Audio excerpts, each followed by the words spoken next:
Our movie begins with Whitney, the overweight, insecure girl that nobody pays attention to, and all of her classmates constantly bully her. Whitney dreams of being a character in her favorite novels, chasing after the boy she secretly likes. Suddenly, her sister wakes her up while she's holding on to her favorite book, and Whitney refuses to get out of bed because she doesn't want to go to the end-of-year party. She feels embarrassed and ashamed. Out of nowhere, she hears the voice of the boy she loves outside, so she steps out and finds Jonah, looking sharp and stylish, coming to take her to the graduation party. For Whitney, it's a shocking surprise because it's the first time Jonah has ever asked her, rushes inside to get dressed, and her kind sister helps her. Whitney struggles to fit into the dress because of her weight, which is the same reason all the other students usually avoid her. At last, she steps out wearing the glamorous dress that looks like it's about to burst on her, and Jonah takes her hand and leads her to the party. The atmosphere there feels romantic, and Whitney can't believe what's happening, but it becomes obvious that Jonah is focused on someone else. After some dancing, the announcement is made for prom king and queen, and it turns out to be Willow and Jonah. Jonah, full of foolish pride, leaves Whitney behind to wear the crown next to Willow. This happens right in front of Whitney's eyes, and her heart shatters as she sees the love of her life abandon her for another girl. She decides to walk away, but she falls, and her dress rips apart. Willow mocks her, while Jonah stays silent, unable to do anything. Whitney runs back home in tears, heartbroken. The next morning, she heads to their modest tennis court to let off some steam, playing with her father. Though modest here means he only has 5 or 6 cars, a mansion, a tennis court, and acres of land. Later, she goes over to the pool at her father's club, grabs a drink, and suddenly realizes Jonah is working there. She tries to hide from him, pretending she just happened to be there by coincidence. Jonah explains that he's working at her father's club because his own dad is punishing him. Then Willow shows up, which annoys Whitney even more, and they brag about how they'll be spending the summer vacation on Willow's father's yacht. Each of them takes their drink, and Willow spitefully tells Whitney, "Don't you dare think that even if Jonah and I broke up, he'd ever look twice at a fat, sloppy girl like you." She walks away, leaving Whitney crushed. At the camp, she never left on vacation at all. Afraid of being bullied, Whitney decides to run away. She tries calling her mom to come pick her up, even though her dad had just dropped her off and was only a couple of minutes away. Just then, Axel, the athletic guy, walks by and greets her warmly with his charm before walking off, leaving Whitney flustered. That moment makes Whitney quickly change her mind. She tells her mom, "This coach gathers everyone to talk. We learned that to make friends." The training sessions and summer activities begin, and the coach's assistant introduces the students to the trainers. During one exercise, Willow deliberately bumps into Whitney, trying to cause problems for her. After training, the coach takes the students to the dining hall. There, she tells Whitney, "I'm so glad you're here. I know you're a smart girl. You graduated top of your class. I'm proud of you, Whitney." Naturally, this makes Willow jealous because it looks like her mother is treating another girl better than her. Whitney sits down for the second workout, which pairs each student with a personal trainer. Whitney's luck brings her together with Axel, the charming athletic guy. She's surprised when he takes her to the lake, ready to train her and help her lose weight.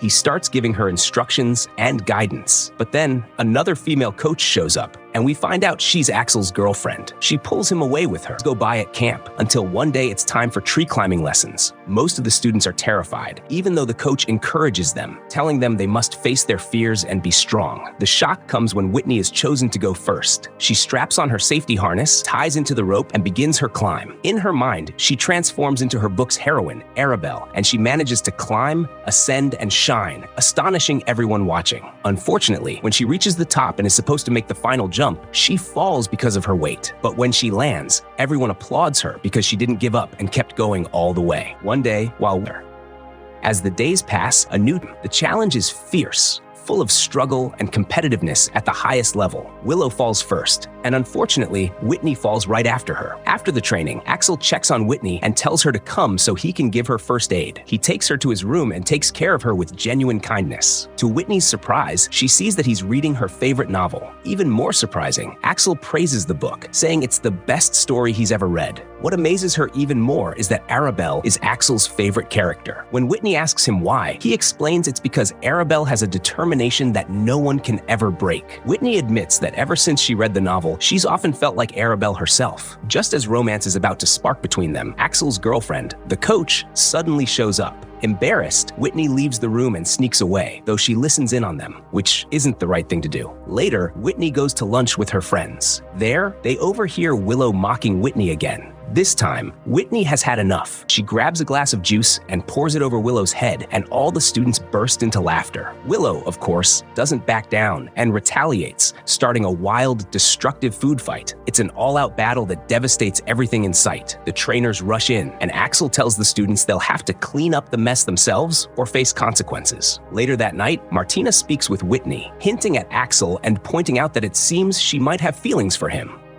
Whitney told her, "No way, he would never like me. Besides, he's in love with Coach Oriana." But Martina assured her, "You're beautiful, like the moon." And Axel already broke up with Oriana because she cheated on him. Now you can be the one to heal his broken heart. The next day, during a run, Whitney injures her ankle, and Axel, the true gentleman full of morals and virtues, decides to help her. He carefully stretches her leg and guides her through some perfect exercises. Whitney, meanwhile, tries to keep the conversation going and gazes at him, hoping to take the place of the girl before her. Axel, speaking to her with charm and elegance, shows his stylish, gentlemanly side, holding firmly to his high principles. After the run, after meditation, it's time to learn archery. Axel positions Whitney perfectly and gives her the key instructions so that the chubby girl can finally shoot her arrows at him about beating him. He playfully threatens to throw her into the water. Later, when she returns, she finds her friends preparing to sneak out to a nightclub for a wild night. Whitney said before leaving her behind. Willow notices the group sneaking out and confronts them, saying, "You're going to the nightclub, aren't you? Either I come with you or I tell my mom."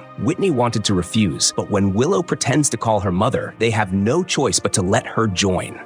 We then see them all at the nightclub, trying out the wild nightlife. A conversation sparks between Willow and Whitney's newfound confidence makes Willow feel intimidated and even afraid. And that's exactly the point, dear viewer. Whitney is transformed from a shy, overweight girl nobody noticed into a confident young woman, liberated and daring. Though the key thing is that she finally feels self-assured and free. After some dancing, a guy approaches Whitney to get to know her, and she doesn't turn him down. At that moment, she notices Axel arriving with the girlfriend who was supposed to have cheated on him. To get under Axel's skin, Whitney decides to dance with the other guy, flaunting her confidence to provoke him. And it works. Later, the bartender announces a challenge that everyone must join. One by one, people take their turns and all of them get tossed around in amusing falls until it's Whitney's turn. Now the self-confident girl, still blurring the line between seduction and empowerment, holds on to the mechanical bull for a long time, impressing everyone before finally falling off. Axel immediately rushes over to check on her. After they leave, Axel asks Whitney to stay behind for a moment because he has something to give her. He hands her a slip of paper and says, "The guy you were with at the club asked me to pass you his number. You're free to do whatever you want, but honestly, I think you deserve better opportunities than that." Whitney smirks and asks, "What is it, teacher? Are you jealous or something?" She grows bolder and tells him the truth. "You love me." Then she leaves him standing there and goes inside. The next morning, the girls are all running as part of training, with Coach Axel leading the session. Later, he sits with Whitney and shares some French fries his mother sent him. If you want the real solution, next time close your eyes and imagine yourself, your own shape and details. Picture yourself solving your problems on your own, not Arabelle swooping in to do it for you. Today on the beach, Axel talks with Whitney in a romantic way, but the moment is ruined when his ex-girlfriend,